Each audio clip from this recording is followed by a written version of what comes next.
Bonjour à tous, on va prier. Notre Dieu et Père, oui, merci pour ton amour. On s'appuie sur cet amour pour te le demander de nous bénir maintenant, de nous donner un cœur disposé à comprendre, à recevoir ta parole. Nous prions aussi pour Sylvie, Rebecca qui enseigne ce matin, pour Alliance aussi. Veuille bénir, Seigneur. Fais grâce, s'il te plaît. Dans le nom de Jésus-Christ. Amen. Donc on va ouvrir un nouveau livre du Nouveau Testament ce matin. On a commenté 1 Timothée, 2 Timothée, on va logiquement suivre. On va ouvrir donc dans l'épître à Tite.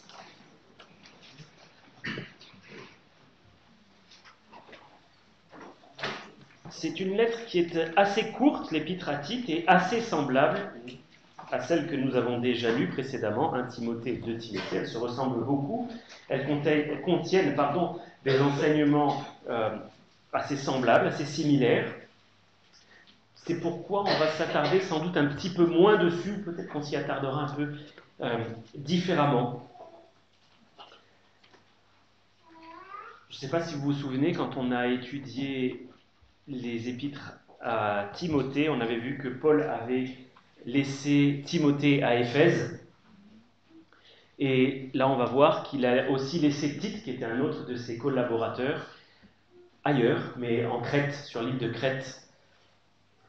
Et Paul lui écrit donc ses instructions, lui donne un ordre de mission.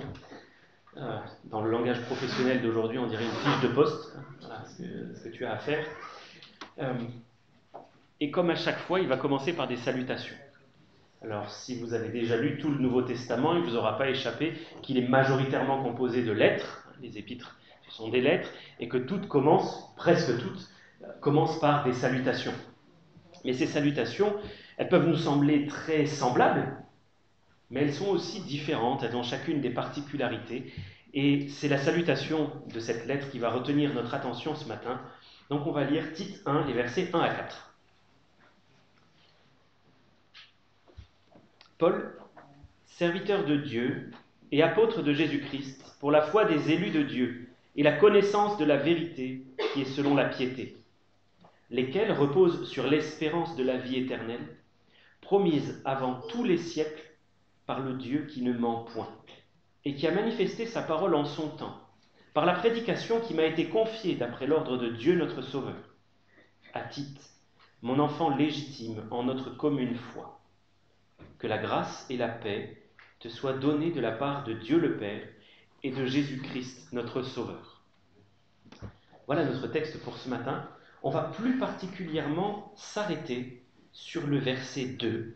Le verset 2 qui parle de l'espérance de la vie éternelle, promise avant tous les siècles par le Dieu qui ne ment point. Et pour avancer tout de suite dans notre lecture et dans notre méditation, je voudrais mettre ce passage en parallèle avec Hébreux 6, versets 17 à 20. Hébreux, chapitre 6, versets 17 à 20.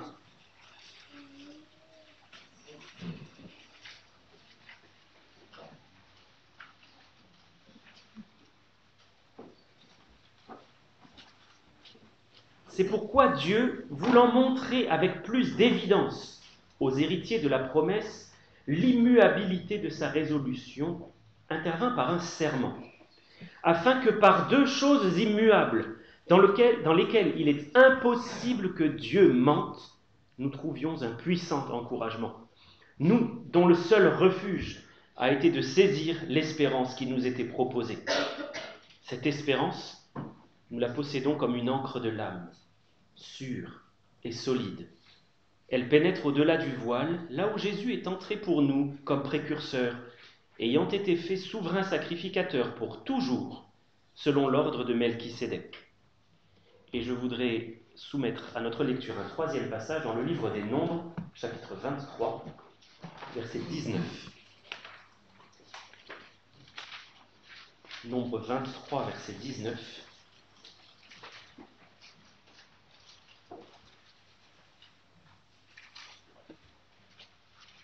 Il est écrit que Dieu n'est point un homme pour mentir, ni fils d'un homme pour se repentir. Ce qu'il a dit, ne le fera-t-il pas? Ce qu'il a déclaré, ne l'exécutera-t-il pas? Et donc vous aurez peut-être remarqué le point commun entre ces passages. Nous avons dans Tite la mention d'un Dieu qui ne ment pas. Dans Hébreu, il est question de choses dans lesquelles il est impossible que Dieu mente. Et ici, dans Nombre 23, Dieu n'est point un homme pour mentir. 3 affirmations claires d'une seule et même vérité. Dieu ne ment pas. On aurait pu prendre encore d'autres passages, j'ai choisi de nous cantonner à ces 3-là. C'est un absolu dans toute la personne de Dieu, il n'y a rien de mensonger. Rien. Dieu ne ment pas, il est impossible que Dieu mente. La première des choses que cela m'amène à constater, c'est qu'on a là un profond sujet d'adoration. On a un Dieu dans lequel se trouve exclusivement la vérité. Dans le dernier texte qu'on a lu, le verset des Nombres, Dieu est mis en opposition à nous, les hommes. Nous mentons. Nous avons en nous le mensonge. Nous ne disons pas toujours la vérité. Mais Dieu, lui, dit toujours la vérité. Nous pouvons avoir de la défiance les uns envers les autres, parce que nous savons que nous-mêmes, nous avons déjà menti, nous savons que les autres ont déjà menti, et qu'ils peuvent donc nous mentir. Mais nous avons, nous, un Dieu qui ne ment jamais, qui ne va jamais nous tromper. Et on peut être dans l'adoration, dans la reconnaissance, alors qu'on vit dans un monde qui est rempli de fake news, fausses informations, des mensonges, en réalité. Et ceux qui répandent ces fausses informations ne sont pas toujours ceux qu'on pense, d'ailleurs, ni ceux qui accusent les autres d'en donner, enfin, peu importe. Mais dans ce monde où il y a plein d'infos détournées, truquées, tordues, nous avons la parole d'un Dieu qui ne ment pas. Un Dieu qui nous dira toujours la vérité, qui ne nous conduira jamais dans l'erreur. Et dans ce monde où nous avons beaucoup de données qui nous sont transmises, beaucoup d'informations, souvent invérifiables, qu'on nous présente comme la pure vérité, la seule vérité, celle qu'il faut croire. Dans ce monde qui veut nous apprendre à penser d'une certaine manière, il est véritablement bon pour nous de nous attacher non pas aux nouvelles que nous pouvons lire dans les journaux ou ailleurs, mais à la parole de Dieu.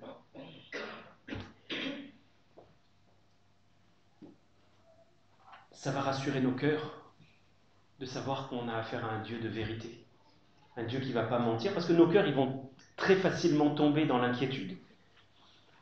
Et pour Tite, c'est pas anodin que l'apôtre Paul utilise ces mots-là, qu'il soit inspiré par Dieu pour utiliser ces mots précisément. Il y a un but que Dieu poursuit dans cette histoire-là. Quel est ce but? Eh bien, Tite est responsable de l'œuvre de Dieu sur toute une île, l'île de Crète. C'est pas juste une assemblée, mais c'est plusieurs assemblées sur toute une île. Et il doit tenir ferme pour la vérité. Si vous êtes toujours dans l'épître à Tite, on va lire au chapitre 1 d'abord. On va la parcourir un petit peu, cette lettre, ensemble ce matin. Tite 1, les versets 9 à 11, je dirais que la première partie du verset 11. Tite 1, versets 9 à 11. Les responsables que Tite est chargé de nommer doivent être attachés à la vraie parole, telle qu'elle a été enseignée, afin d'être capables d'exhorter selon la saine doctrine et de réfuter les contradicteurs. Il y a en effet, surtout parmi les circoncis, beaucoup de gens rebelles, de vains discoureurs et de séducteurs auxquels il faut fermer la bouche. J'ai été saisi par la sévérité de ce passage, la façon dont Paul envisage le ministère de Tite, son ministère de pasteur. Il dit: tu dois nommer des personnes qui seront attachées à la vraie parole, telle qu'elle a été enseignée, pas des gens qui vont avoir des idées un petit peu étranges, essayer d'agrémenter la parole de Dieu à leur sauce. Non, il faut que ce soit la parole de Dieu, rien que la parole de Dieu, et toute la parole de Dieu, qu'ils aient cette capacité de réfuter les contradicteurs, c'est-à-dire une connaissance suffisante de la parole pour détecter les fausses doctrines et pour pouvoir opposer la vérité au mensonge. Lorsque des personnes vont venir avec des contradictions, qu'ils puissent tenir ferme pour la vérité. Donc c'est le rôle de Tite et c'est le rôle des pasteurs, des anciens qu'il doit nommer. Et remarquez qu'il dit que ces personnes qui apportent des tas de fausses doctrines, il faut leur fermer la bouche. J'ai été vraiment saisi par la sévérité de cette mesure, les empêcher de parler. Pourquoi ? Et parce que le rassemblement des chrétiens, c'est le moment où la vérité est proclamée. C'est l'endroit où la vérité est dite, là où la vérité est cherchée, là où la vérité est crue. Et si le mensonge vient, bien, on n'est plus dans le rassemblement chrétien où la vérité est proclamée. Et ensuite, au chapitre 2 et au chapitre 3, l'apôtre Paul va détailler ce qu'est la marche dans la vérité. Si vous regardez chapitre 2, versets 7 et 8, alors après avoir exhorté les personnes âgées, les hommes comme les femmes, il va dire à Tite de se montrer lui-même à tous égards un modèle de bonnes œuvres, donnant un enseignement pur, digne, une parole saine, irréprochable, afin que l'adversaire soit confus, n'ayant aucun mal à dire de nous. Et si vous regardez maintenant chapitre 3, versets 8 à 11, cette parole est certaine, et je veux que tu affirmes ces choses, afin que ceux qui ont cru en Dieu s'appliquent à pratiquer de bonnes œuvres. Voilà ce qui est bon et utile aux hommes. Mais évite les discussions folles, les généalogies, les querelles, les disputes relatives à la loi, car elles sont inutiles et vaines. Éloigne de toi, après un premier et un second avertissement, celui qui provoque des divisions, sachant qu'un homme de cette espèce est perverti et qu'il pêche en se condamnant lui-même. Donc, je cite ces quelques versets simplement pour résumer rapidement le propos de l'apôtre Paul. Il dit, tu dois choisir des personnes, des responsables, qui vont tenir ferme pour la vérité et qui vont enseigner aux gens à marcher dans la vérité. Donc les personnes âgées en particulier au début, puis les jeunes ensuite, doivent marcher conformément à la vérité. Parce que la vérité, ce n'est pas qu'une chose que nous devons proclamer, et ça on l'a vu la semaine dernière. Ce n'est pas simplement une idée intellectuelle à laquelle on doit s'attacher, mais c'est quelque chose de beaucoup plus profond que ça, c'est quelque chose qui doit être pratiqué, la vérité. Et c'est vraiment un fil rouge qui va traverser toute cette lettre. Nous avons un Dieu donc qui ne ment pas, qui dit toujours la vérité. Et c'est pour ça que nous devons, nous, proclamer la vérité, qu'il ne sorte de notre bouche aucun mensonge, mais que nous parlions selon la vérité aussi, les uns aux autres. Donc il y a beaucoup d'applications pour nous que l'on peut faire, et la première des choses que je voudrais voir avec vous, c'est que nous avons là un grand contraste.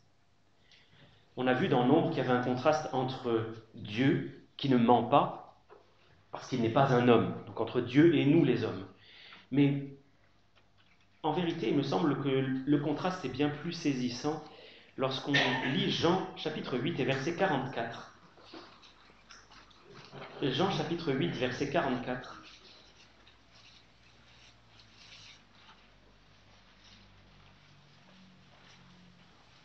Le Seigneur Jésus parle, il parle à des hommes religieux, des personnes qui pratiquent la religion judaïque, qui pensent connaître Dieu parce qu'ils s'attachent à la parole de Dieu. Mais il leur dit cette parole qui est extrêmement sévère. Vous avez pour père le diable et vous voulez accomplir les désirs de votre père. Il a été meurtrier dès le commencement et il ne se tient pas dans la vérité parce qu'il n'y a pas de vérité en lui. Lorsqu'il profère le mensonge, il parle de son propre fond car il est menteur et le père du mensonge. Et le Seigneur Jésus marque le contraste au verset 45. Et moi, parce que je dis la vérité, vous ne me croyez pas. En vérité, s'il y a ce contraste si fort entre Dieu qui dit la vérité et l'homme qui ne dit pas toujours la vérité, c'est parce que l'homme a en lui-même le péché, et que le péché vient de Satan, et que Satan est le père du mensonge. Donc le contraste est entre ce Dieu qui ne ment pas est celui qui ment toujours. Il n'y a pas de vérité en lui. Il y a le véritable d'un côté. Le véritable, c'est Jésus, qui est opposé au menteur. Et ce qui est très fort, c'est que le diable cite la parole de vérité. On le voit dans les évangiles, il va citer la parole de vérité, notamment pour faire face au Fils de Dieu. Il va citer la Bible, alors il dit la vérité des fois. Mais non, parce qu'au fond, il en fait une application mensongère. Et on voit que quoi que le diable dise, même lorsqu'il cite la parole de vérité, ce sera toujours du mensonge. Toujours. Parce qu'il va en faire une application fausse, détournée. Et devant nous, il fait exactement la même chose. Il a osé se tenir devant le Seigneur en proclamant la parole d'une manière tordue, et nul doute qu'il le fait devant nous. Il l'a fait dans le Jardin d'Éden. Regardez dans Genèse chapitre 2. Genèse 2. D'abord les versets 16 et 17. Et nous lirons ensuite chapitre 3, versets 1, 4 et 5. Genèse 2, 16 et 17. L'Éternel Dieu donna cet ordre à l'homme. Tu pourras manger de tous les arbres du jardin, mais tu ne mangeras pas de l'arbre de la connaissance du bien et du mal, car le jour où tu en mangeras, tu mourras certainement. Littéralement, dans le texte hébreu, tu mourras de mort. Tu vas vraiment mourir. Ça, c'est la parole de vérité. La parole du Dieu qui ne ment pas. Tu vas mourir, c'est sûr. Maintenant, si nous regardons chapitre 3, verset 1 d'abord, le serpent était le plus rusé de tous les animaux des champs que l'Éternel Dieu avait fait. Il dit à la femme, Dieu a-t-il réellement dit, vous ne mangerez pas de tous les arbres du jardin? Regardez déjà l'habileté du serpent, du diable, du serpent ancien, qui cite un peu la parole, mais de telle manière que la réponse qui sera apportée derrière sera probablement tordue. Il cite la parole de Dieu, mais avec un fond mauvais. Et maintenant, si vous regardez les versets 4 et 5, l'attaque là est beaucoup plus frontale. Le serpent dit à la femme, « Vous ne mourrez point, mais Dieu sait que le jour où vous en mangerez, vos yeux s'ouvriront et que vous serez comme Dieu, connaissant le bien et le mal. » Ce que le serpent fait, c'est faire passer Dieu pour un menteur. Vous ne mourrez pas, mais Dieu vous a menti. En réalité, Dieu a quelque chose de très précieux qu'il ne veut pas vous donner, mais vous pouvez le prendre. Ça, c'est le même procédé qui est à l'œuvre dans nos cœurs depuis. Adam et Ève, en choisissant de croire le menteur, ont laissé entrer le péché dans leur propre cœur et dans tous ceux qui sont nés, ensuite qui sont venus au monde, ensuite. Ce qui fait qu'il y a une population humaine, l'humanité entière a en elle-même ce germe qui la pousse à croire davantage le serpent que le Dieu de vérité. Il faut que nous soyons bien conscients de ça lorsque nous venons au monde. Et tant que nous n'avons pas reçu l'esprit de vérité, nous avons en nous la tendance naturelle à croire le serpent, à croire le diable. Et si nous sommes venus à la connaissance de la vérité, ce n'est pas parce que nous sommes un peu meilleurs, un peu plus intelligents que les autres, ou que nous avons un peu plus écouté que les autres. C'est par un effet tout spécial de la bonté de Dieu. Regardez comme Dieu aime l'homme. Il n'est pas juste venu sur la croix s'offrir au terme d'une longue vie de souffrance et de renonciation et d'instants de supplice pour expier nos fautes. Ça, c'est ce que nous mettons en lumière, bien souvent, et nous avons raison de le faire parce que c'est peut-être la plus grande œuvre que le Seigneur ait faite, d'expier nos péchés par amour. Mais il ne s'est pas contenté de faire ça. S'il avait juste fait cela, et qu'il avait laissé l'humanité entière décider par elle-même par rapport à ce fait-là, personne n'aurait cru, parce qu'il y a en nous le péché et que le péché nous fait croire la parole du serpent. Si nous avons cru un jour, c'est parce que le Seigneur a envoyé son esprit. Il ne s'est pas contenté de mourir pour nous, mais il est venu aussi nous convaincre. Regardez avec moi dans Jean 16, les versets 8 à 11. Jean 16, les versets 8 à 11.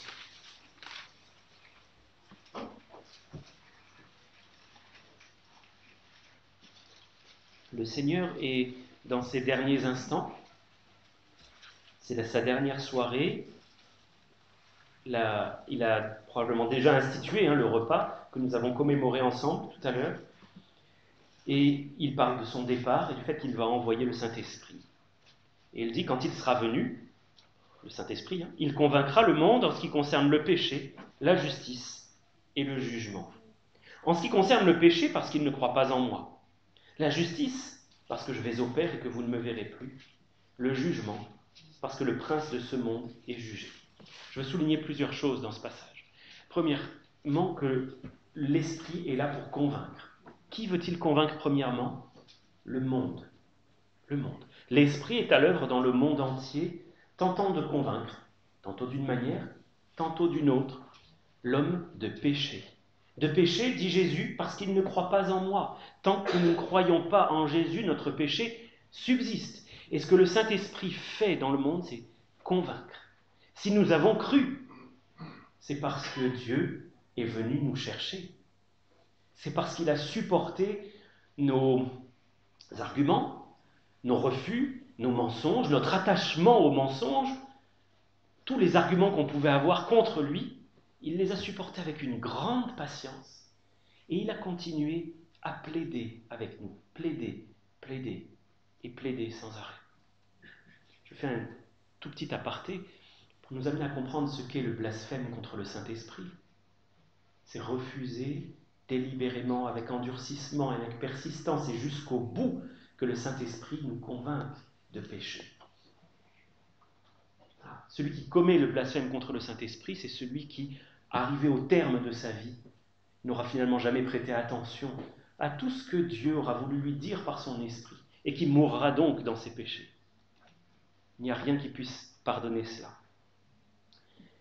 Si je reviens à ce texte, nous avons la tendance à croire le mensonge, tendance à croire le serpent, et Dieu vient nous convaincre. Il vient convaincre le monde, pour que le monde soit sauvé par la vérité, parce que Dieu veut que tous les hommes soient sauvés, et qu'ils viennent à la connaissance de la vérité. Tous. Ça veut dire que l'Esprit de Dieu est à l'œuvre partout, et que d'une manière ou d'une autre, il aura parlé à chacun, parce que Dieu désire le salut de tous les hommes. La question qui se pose, c'est est-ce que vous le croyez? Est-ce que vous croyez que cette parole est la vérité? Pas une vérité. On vit dans un monde où chacun a sa vérité. Ça, c'est pas possible, parce que toutes ces vérités-là, elles se contredisent les unes les autres. La vérité, c'est un absolu. Alors, je voudrais m'adresser d'abord, premièrement, à ceux qui ne connaissent pas le Seigneur, qui n'ont pas vraiment la connaissance de la vérité, qui ne sont pas sauvés. D'une certaine manière, le combat qu'on a vu dans le Jardin d'Éden entre le serpent et l'homme et la femme, ce combat se reproduit dans votre vie. Il y a une voix à votre oreille, dans votre cœur, qui vous dit non, ne crois pas à ces choses-là. Ne le crois pas. Et il y a la parole de Dieu, l'Esprit de Dieu qui vient vous chercher, vous convaincre.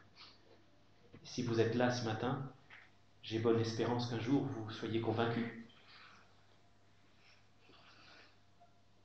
Dieu ne veut pas vous tromper. Il n'a aucune intention de vous tromper. Dans le cœur d'un Dieu de vérité qui ne ment jamais, il n'y a aucune tromperie. Parce que non seulement Dieu ne ment pas, mais en plus il est lumière. Et il n'y a pas en lui de ténèbres. Donc rien qui pourrait être caché, un plan secret qui ne nous aurait pas révélé, une tromperie quelconque, rien de tout cela. Uniquement la lumière et la vérité. Et l'ennemi va user de tous les moyens qui sont à sa disposition pour vous convaincre du contraire, pour vous distraire, pour vous empêcher de prêter l'oreille, une oreille suffisamment attentive. Vous avez peut-être déjà vu ces dessins un peu humoristiques. Ils seraient humoristiques s'ils ne dépeignaient pas une si triste réalité où vous voyez un nouveau-né, trop jeune pour y penser, un enfant, trop amusé pour y penser, un jeune adulte, trop occupé pour y penser, Finalement, une personne retraitée trop âgée pour y penser, et un cercueil, trop tard pour y penser. Il y a là quelque chose de solennel. On a lu tout à l'heure Hébreux 6, versets 17 à 20, je voudrais qu'on y retourne s'il vous plaît. Dans Hébreux 6, versets 17 à 20. Dieu voulait montrer aux héritiers de la promesse, c'est-à-dire à ceux qui croient à la promesse, l'immuabilité, dans certaines versions, l'immutabilité de sa résolution. C'est-à-dire Dieu a pris une résolution, il a fait un choix. Ce choix, c'est de sauver les hommes par Jésus-Christ. Sachant que les hommes ont ce problème profond d'incrédulité, de difficulté à croire. Dieu est intervenu par un serment pour montrer que sa résolution, elle est immuable, qu'il ne changera pas d'avis et que tous ceux qui croient en Jésus-Christ seront sauvés. Il est donc intervenu par un serment. Le Dieu de vérité a juré. Il a promis. Alors qu'il ne sort de sa bouche que la vérité, il n'avait pas besoin de promettre. Et nous, on est là, mais je te jure. Ça veut dire quoi? Qu'on est face à quelqu'un qui potentiellement ne nous croit pas. Peut-être des raisons de ne pas nous croire. Mais le Dieu qui ne dit que la vérité, lui, est intervenu par un serment. Et il est dit que dans ce serment, cette promesse divine, nous allons trouver un puissant encouragement parce que notre seul refuge, ça a été de saisir l'espérance qui nous était proposée. Jésus-Christ, c'est ce refuge, ce seul refuge, dans lequel vous pouvez vous abriter, comme Noé et ses enfants se sont abrités dans l'arche pour fuir le jugement. Notre seul refuge, notre seule espérance, c'est lui. Il n'y a sous le ciel aucun autre nom qui ait été donné pour être sauvé que celui de Jésus-Christ. Et il a promis, celui qui croit au Fils a la vie éternelle et il ne vient pas en jugement. Et cette promesse, elle est comme l'encre d'un bateau. À quoi ça sert une encre? À assurer la stabilité. L'encre, elle est censée descendre au fond, s'accrocher sur les récifs pour empêcher le bateau de dériver lorsqu'il y a un petit peu de courant ou que ça tangue un petit peu. Cette promesse, elle est comme une encre pour notre âme. Et regardez où elle s'accroche, cette encre. Dans notre texte, il est dit qu'elle est d'une encre de l'âme sûre, solide.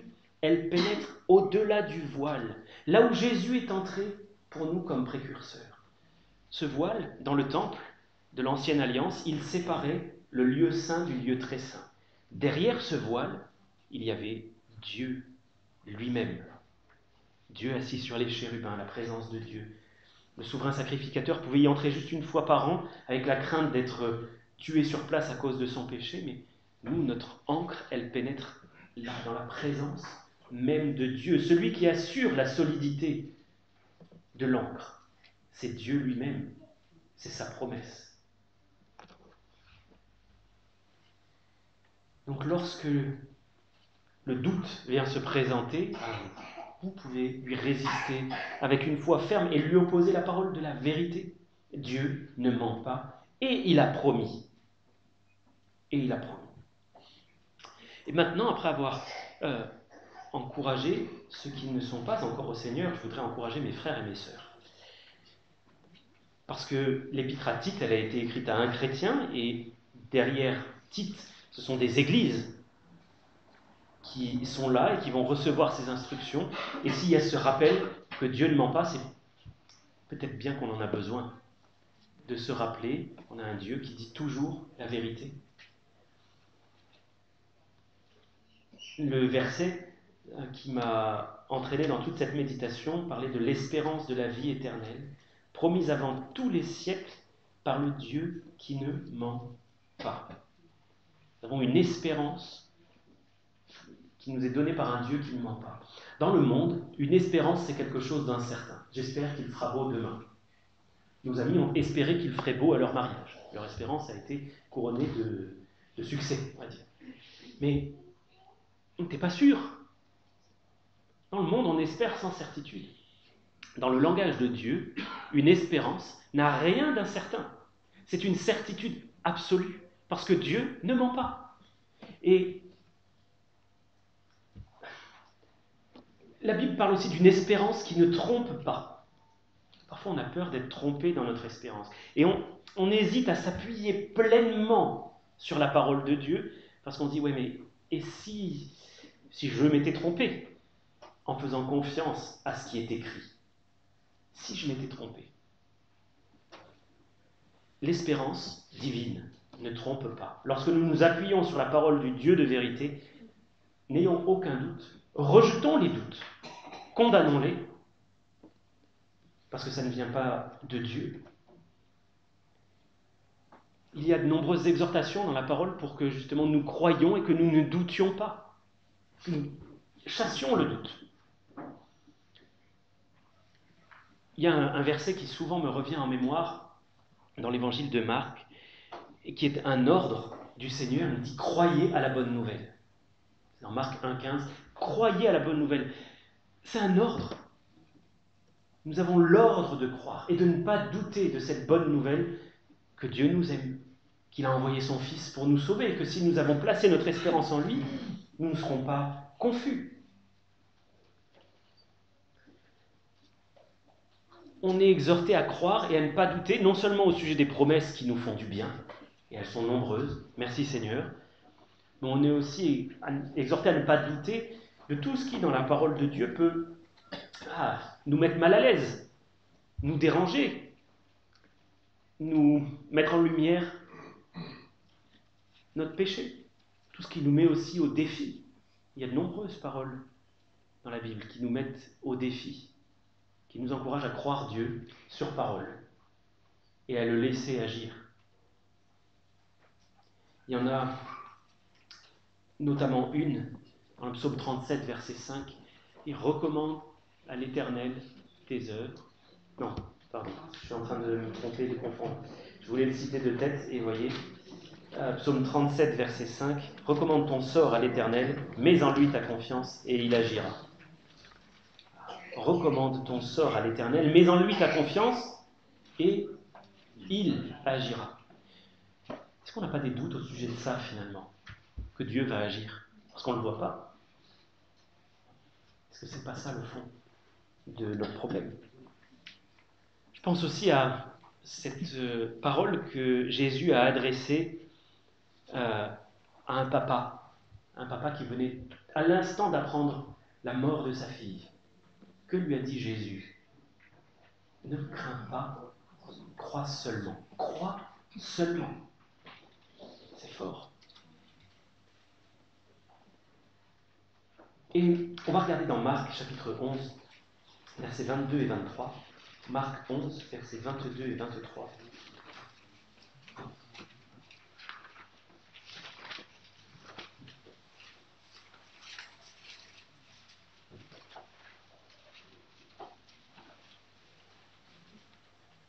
Jésus prit la parole et leur dit « Ayez foi en Dieu. Je vous le dis en vérité, si quelqu'un dit à cette montagne « ôte-toi de là et jette-toi dans la mer », et s'il ne doute point en son cœur, mais croit que ce qu'il dit arrive, il le verra s'accomplir. Ayez foi en Dieu. Une traduction qui n'est pas tout à fait exacte, mais qui prend mot à mot ce que dit le texte grec, pour être « saisissez la fidélité de Dieu ». Ce que le missionnaire Hudson Taylor avait traduit. Alors, ce n'est pas une traduction qui est tout à fait correcte. Néanmoins, pour quelqu'un qui est néophyte en grec, pourrait traduire ça. Saisissez la fidélité de Dieu. Accrochez-vous au fait que Dieu est fidèle. Ayez foi en Dieu. Croyez en lui.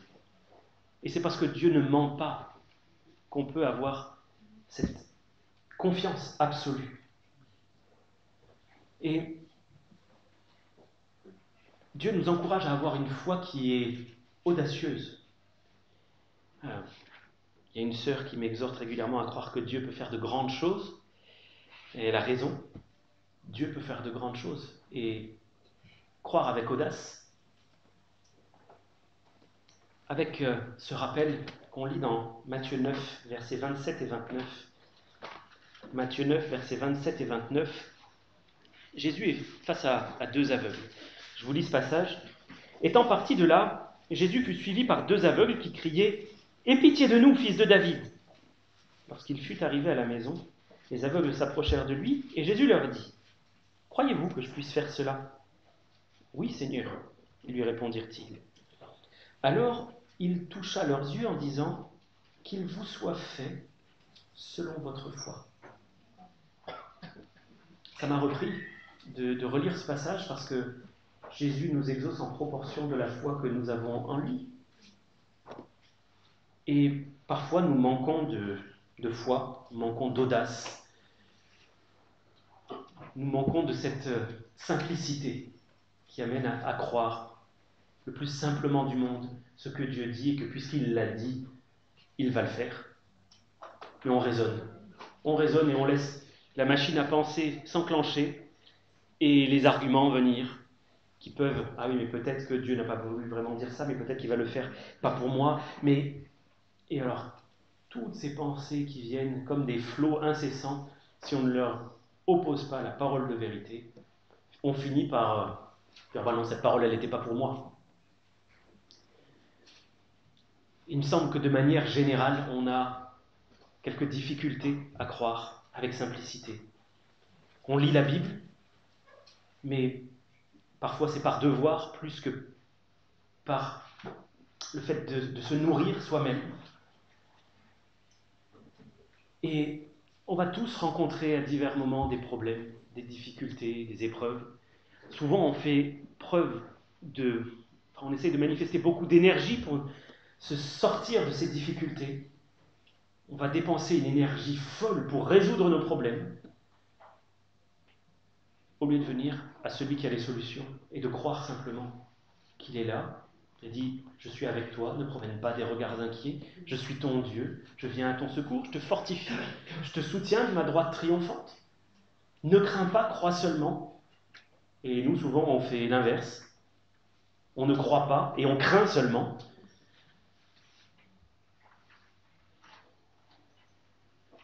Jésus nous a dit, ne vous inquiétez de rien. Déchargez-vous sur lui de tous vos soucis, car lui-même prend soin de vous. Et finalement, on se charge nous-mêmes de nos soucis et on croit.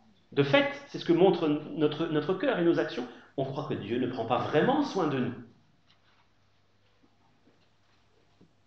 Alors, au sein de tous ces problèmes, ces soucis divers, ces épreuves, je me demande si finalement on ne fait pas une erreur de diagnostic. Est-ce qu'on ne s'est pas trompé de problème? Est-ce que le problème finalement, ce n'est pas notre incrédulité? Notre difficulté à croire que Dieu est celui qu'il dit être, que Dieu fait ce qu'il dit qu'il fait, et que ce n'est pas l'épreuve qui est en face de nous. Même si c'était une grande montagne, la foi dit que cette grande montagne, elle peut s'en aller. Même s'il y a de la solitude, Jésus a dit, je suis avec vous tous les jours, jusqu'à la fin du monde. Donc, est-ce que le problème n'est pas finalement notre incrédulité, notre difficulté à croire, et le fait qu'on se complaise d'une certaine manière dans cette incrédulité et qu'on ne lutte pas? Je nous exhorte, parce que j'en ai vraiment besoin, moi aussi, d'être exhorté de la sorte, à traiter le problème à la racine, et la racine, elle est dans nos pensées. À ne pas laisser les pensées de doute nous envahir. À leur opposer la parole de Dieu, avec fermeté. Et à condamner le doute comme étant l'œuvre du diable. Parce que c'est lui qui vient semer le doute. Tant qu'il n'y avait pas le diable au départ, Adam et Ève ne doutaient pas de la parole de Dieu. Maintenant, nous avons cette tendance à douter. Je veux citer un dernier passage dans Matthieu 17, les versets 19 à 20. Matthieu 17, versets 19 à 20.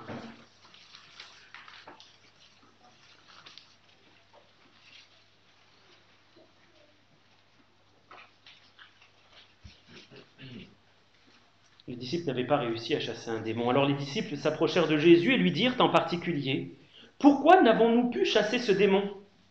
« C'est à cause de votre incrédulité, leur dit Jésus. Je vous le dis en vérité, si vous aviez de la foi comme un grain de sénévé, vous diriez à cette montagne, transporte-toi d'ici, là, et elle se transporterait. Rien ne vous serait impossible. »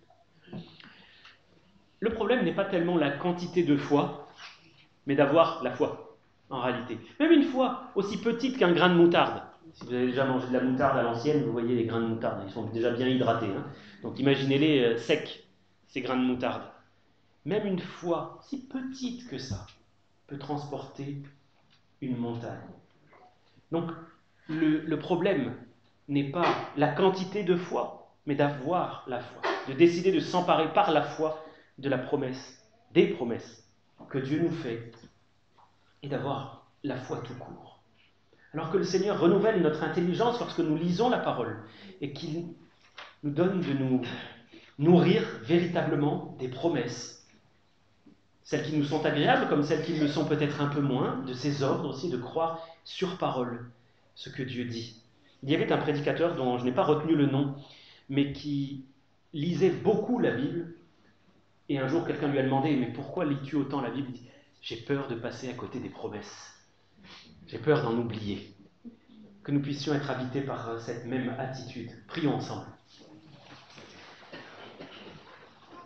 Seigneur, je viens à toi bien nécessiteux parce que j'ai de la peine à croire, comme beaucoup. J'ai de la peine à saisir ta parole avec simplicité et à croire que tout ce que tu dis, tu vas l'accomplir, que tu es finalement fidèle. Seigneur, je viens à toi parce que je dois te demander pardon pour cette attitude. Me repentir et lutter avec ta force, avec ta puissance, et je prie, Seigneur, que tu viennes à notre secours à tous pour que nous sachions saisir avec simplicité, avec audace, ta parole.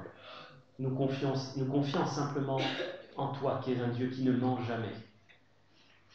Seigneur, viens au secours de notre incrédulité, parce que nous voulons croire. Seigneur, nous désirons croire, mais cela nous est parfois difficile. Alors nous te prions de nous aider et de nous faire grâce. Au nom de Jésus-Christ. Amen. Amen.